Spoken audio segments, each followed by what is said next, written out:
Aloha, and welcome to the Sylvan Bell Business Growth and Exit Strategy Podcast, your guide to building companies that command maximum multiples. I'm Sylvan Bell, author of 5 books on business strategy and sales, creator of the Sell Framework, Scale Framework, and Driver Test. I work with owners of $10 million to $250 million companies, whether you're scaling for growth or positioning for a profitable exit. Each episode breaks down one framework, strategy, or concept you can apply this week to grow revenue systematically, scale operations, and maximize enterprise value. Let's get started. Welcome to episode number 30, Ready, the first step in the Exit Ratio 360 book, and this is where you start. It is the front door to help you determine, am I ready to sell my business? And so it's a 10-minute self-assessment or less for you to really think through, is it time? What you need to know is ready isn't about judging you. It's built to protect you from wasting your time. If you're not ready to sell your business, if you're not ready to scale your business, then the conversation is going to fall on deaf ears. It'll be like, meh, Scott, I kind of like it. I kind of want it. But I'm going to share with you the decisions that you make when you decide and say, hey, here's what I want to do are completely different than when you're just kind of perusing or thinking about it. So if you're like even 50-50 at this point, I encourage you to listen to this episode. If you're like, Scott, like I'm not even 10% in, like go listen to some music. Go listen to a different podcast. And I don't say that to be mean. It's the conversation is going to really fall on deaf ears. And you're not prepared to hear it. You're not prepared to think about it. You're not prepared to mull it over, so to speak. And it's not really going to do you any favors. There's plenty of other episodes that you can listen to that'll help you out. But if you're not at least 50-50 at this point, I'm just going to share with you, it's my advice to find something different to do. In the book, Ready has 0 points. It's not a point-based system. It's a decision-based system. It's a process for you to determine, hey, where you're at. It's the front door. It's how you get in. If you pass it, you go into the first filter, which is launch. It's all about you saying, hey, I'm ready. And so you're, hey, Scott, what this thing Ready, what does it stand for? When you take a look at Ready, there's 5 ideas, concepts, and strategies that you really want to take a look at. And so the first one is R for revenue fit. Do you fit the revenue profile? Now, I typically work with companies that are somewhere between $10 and $250 million.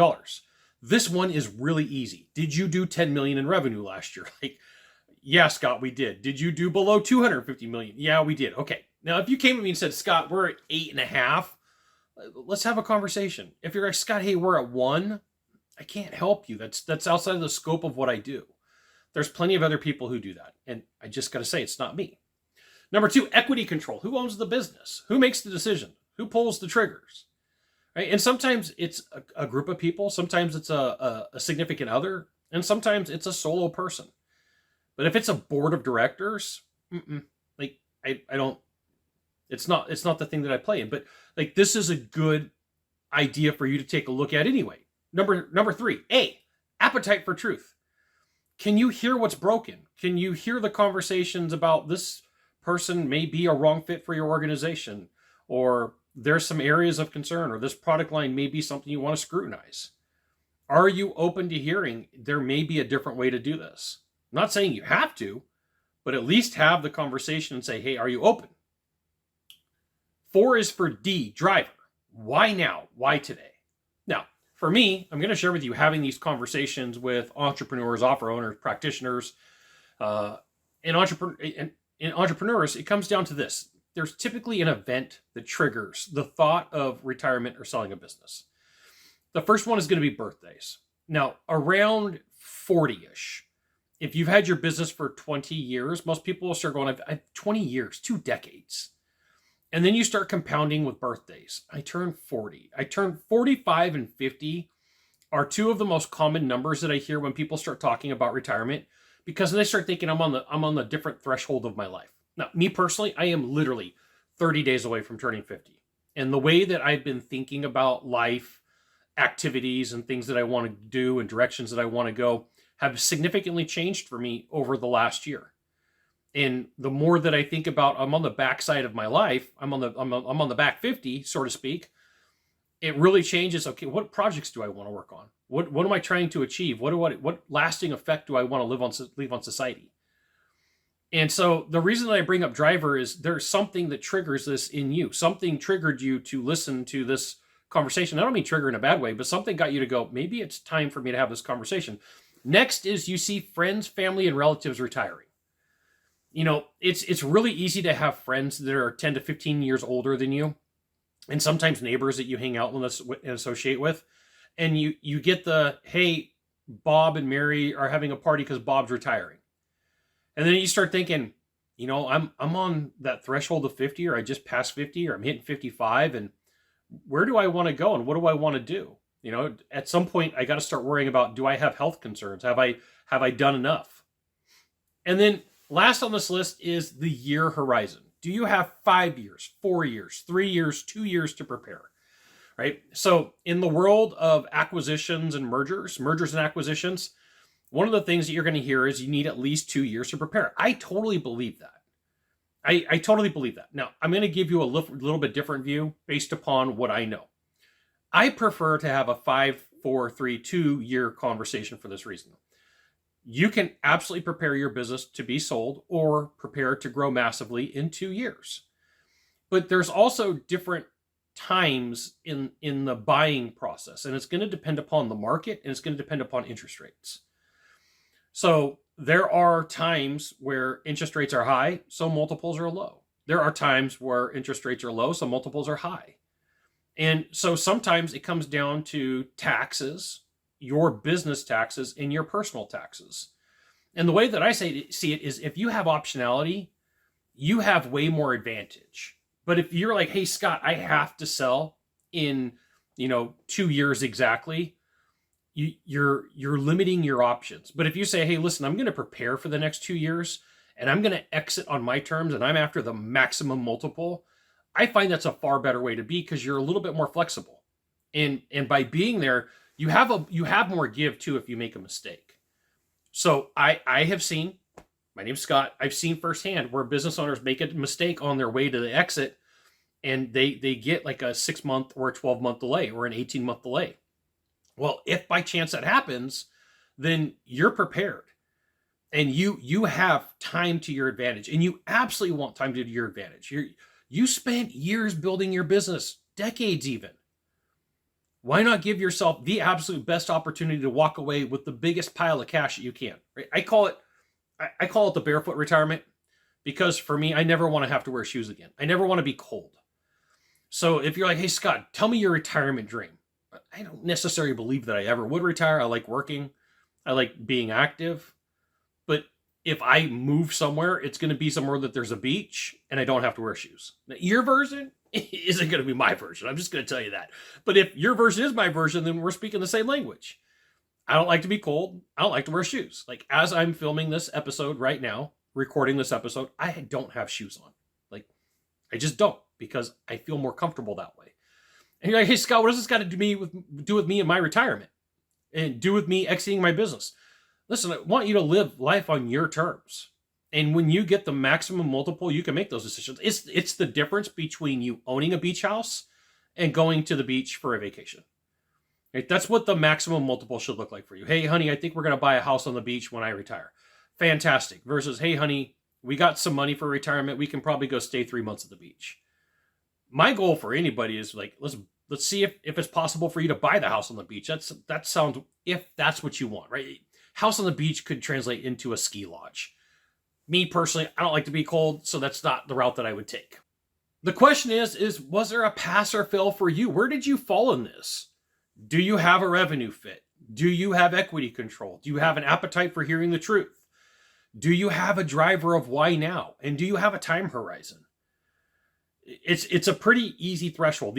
This does not take a ton of work to answer yes, no, yes, no, yes, no. But it may require some thought on your end. You may say, hey, Scott, you've opened a door and I want to really think about this. I'm going to go to the beach. I'm going to go to the river. I'm going to go to the mountains. I'm going to go to the desert. I'm going to go hang out at the church, the synagogue, wherever I go to think. Okay. So for me, I live in Sacramento and I'm about 20 minutes away from pear orchards. And we're just right by the river, just south of Sacramento. There's pear orchards. And when I got to think and when I got something on my mind, I like to go to a place where nobody's going to bother me.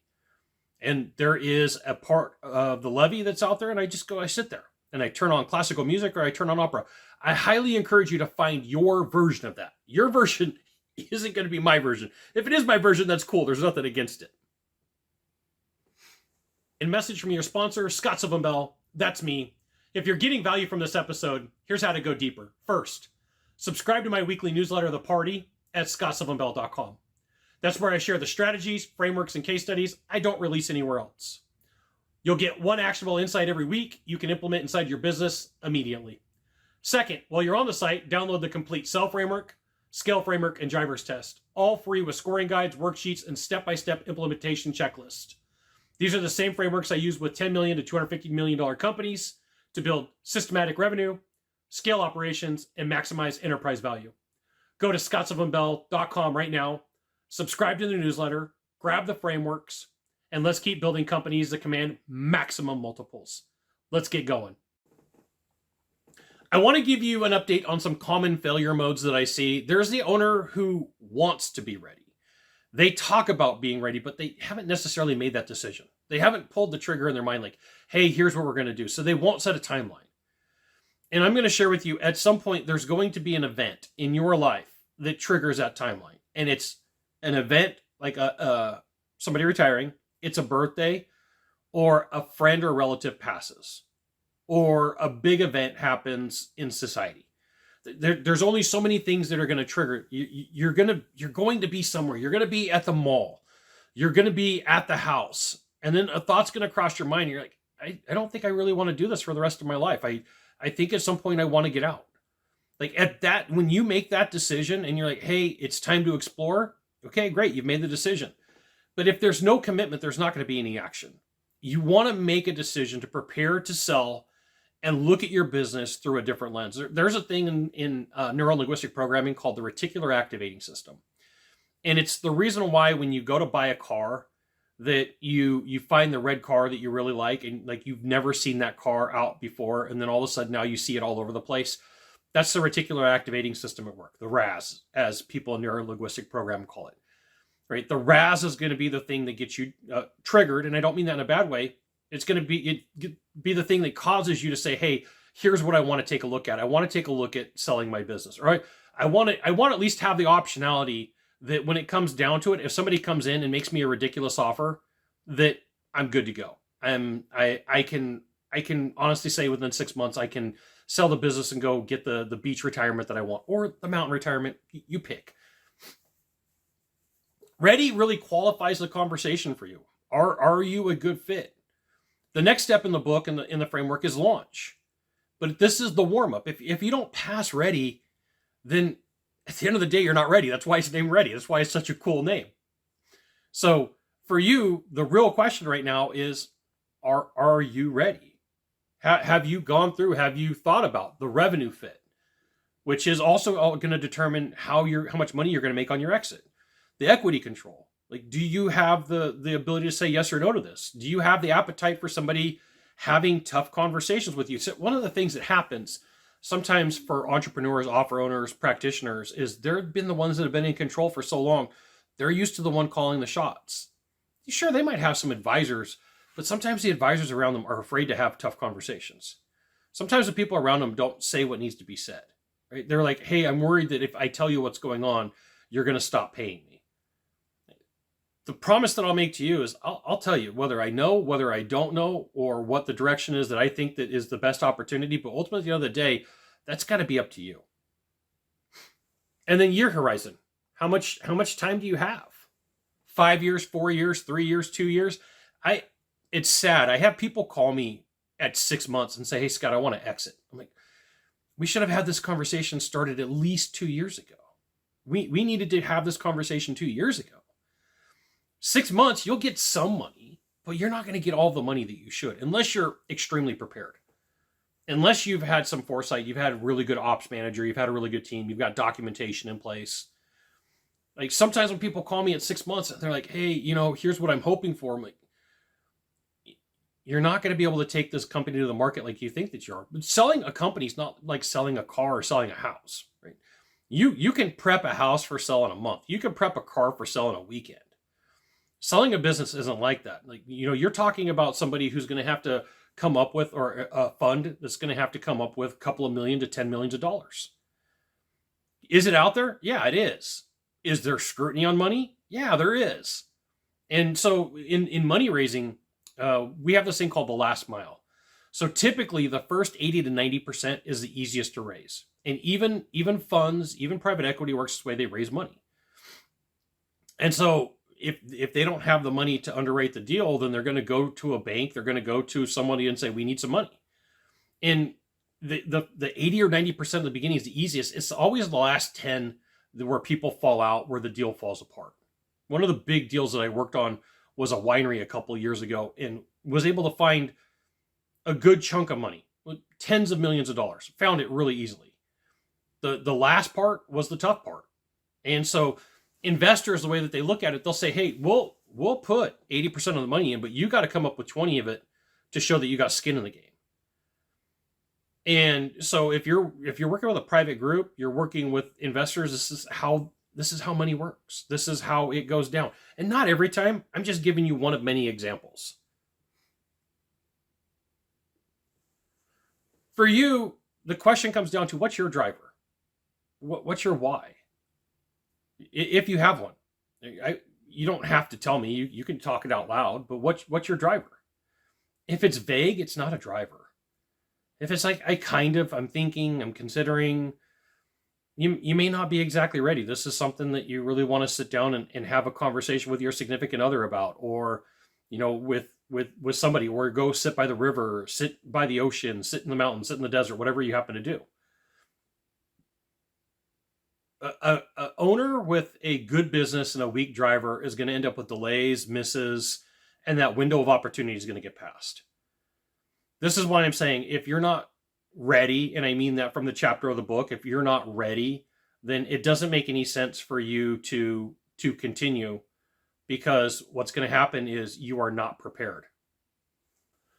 If you are ready, I encourage you to continue with the rest of these episodes and to go through the book, because the formats are built for you to help you score where your business is. I built a system based upon like paint by numbers that allow for you to say, roughly, where's my company at? Is it really prepared to exit? Is it really prepared to sell? And you may say, hey, Scott, I don't want to sell my business just yet. I want to grow it. Well, that's cool too, because all the steps that you take to prepare your business are a lot of the same steps that you take to grow your business. That's the one thing that nobody ever really tells you. Like if you're like, hey, I really want to sell my business, great. We're going to take all the steps that it's going to take to grow the business. If you're like, hey, Scott, I don't want to sell my business, great. We're going to put a lot of the same framework in place. I'm just going to share with you, it's hard work. It's sometimes tough. It's decisions that you may not want to make. But if you're really after the maximum multiple, and you're really after the retirement that I believe you deserve, especially for having a company in the tens, 20s, hundreds of millions of dollars, let's go down the path. Let's have the conversation. Mahalo for listening to the Scott Sylvan Bell Business Growth and Exit Strategy podcast. Here's what's available to you right now. First, subscribe to this podcast so you get every framework we release. Second, visit scottsylvanbell.com to access the Sell Framework, Scale Framework, and Driver Test. All free with complete scoring guides and implementation worksheets. Third, subscribe to my weekly newsletter, The Party, where I break down strategies and frameworks you won't find anywhere else, with one actionable insight every week. Go to scottsylvanbell.com and enter your email. And if this episode added value, share it with another business owner building a $10 million to $250 million company. Until next time, keep building companies that command maximum multiples. Aloha.